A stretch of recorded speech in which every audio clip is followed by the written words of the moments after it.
I'm going to teach you the 4 best exercises to improve pulling and stunting speed with offensive and defensive linemen, and we're going to start right now.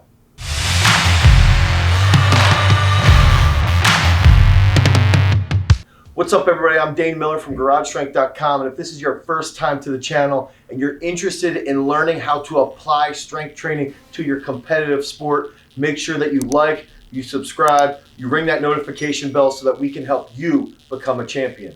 So at Garage Strength, we train multiple all-state offensive and defensive linemen. We've had guys come through our door that they've had that slow first step. They're slow laterally. They struggle to get out of their stance rapidly. They struggle to hit that stunt as rapidly as possible on the defensive line.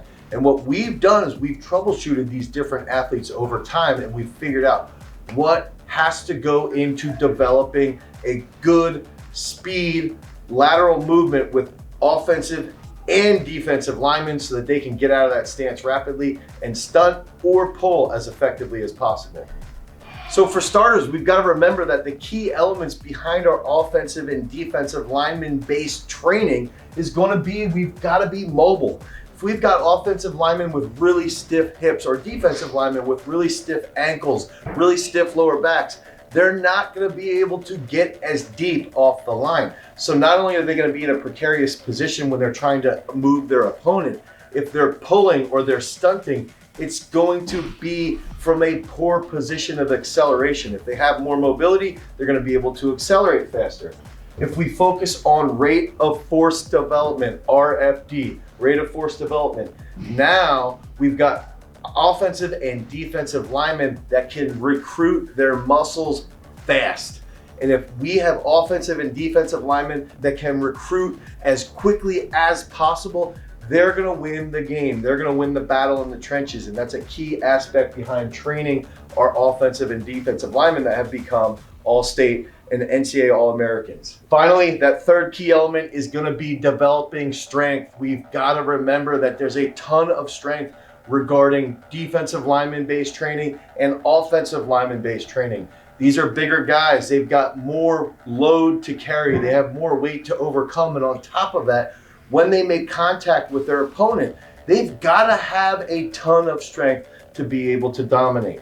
So now we're going to go into those 4 key aspects. We're going to save that best for last so that you can get your linemen to stunt and pull as rapidly as possible. So our 4th favorite exercise is going to be the side band jump. So this is going to help train that element of rate of force development. And we've got to remember that a lot of linemen, defensive and offensive, they're going to be pulling from a lateral perspective. And that side band jump is going to train that glute med. It's going to train that quad to react quickly. The band is going to be pulling the lineman back, and the lineman has to react quickly with fast force development. So if we can increase that rate of force development, now we know that they're going to get out of that stance faster if they're stunting, if they're pulling. We like to superset these with squats, with other strength movements, or if we're going to focus on a plyometric day, we might do 5 to 6 sets for 3 reps on each side.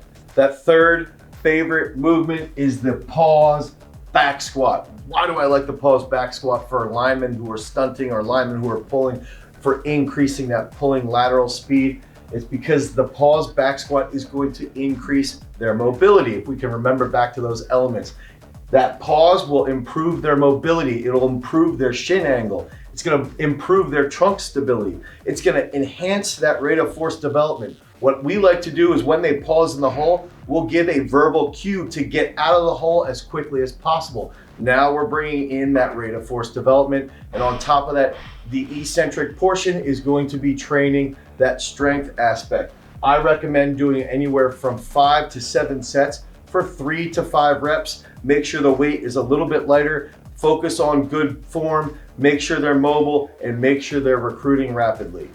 My second favorite exercise for pulling speed and stunting speed is the full clean. We've got to remember that a lot of football players refuse to do full Olympic lifts because their strength coaches don't teach them. They're afraid to make them better. They're afraid to make them accelerate rapidly. They're afraid to make them work through a technical aspect of training. They're afraid to teach them how to decelerate the weight. And that's what we get with the full clean. If you learn the mechanics properly, you're gonna increase your strength off the floor. You're gonna increase your ability to absorb forces and to absorb that energy on the catch.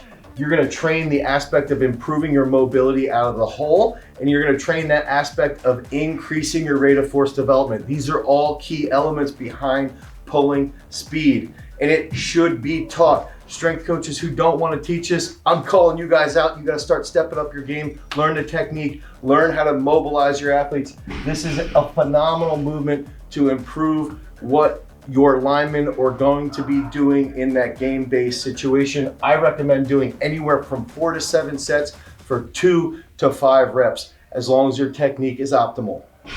That number one exercise that I love to use is a doozy. It's a secret one. Very few people use this. That is called the Gwiz jump. And this is a jump that we've created to improve the penetration shot for our 2-time world bronze medalist, Nick Gwizdowski. He's a heavyweight wrestler. Let's keep that in mind. Why are we talking about wrestling in that penetration step? Because it transfers very, very well to football. So Nick walks around at 270, 275 pounds. He's a big dude, but he's got a great first step. He's got a great penetration step.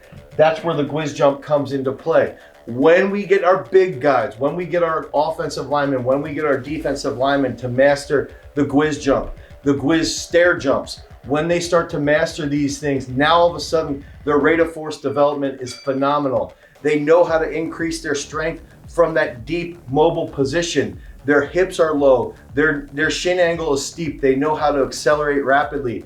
Now that Gwiz jump can be transferred over to the football field when they're pulling, when they're stunting.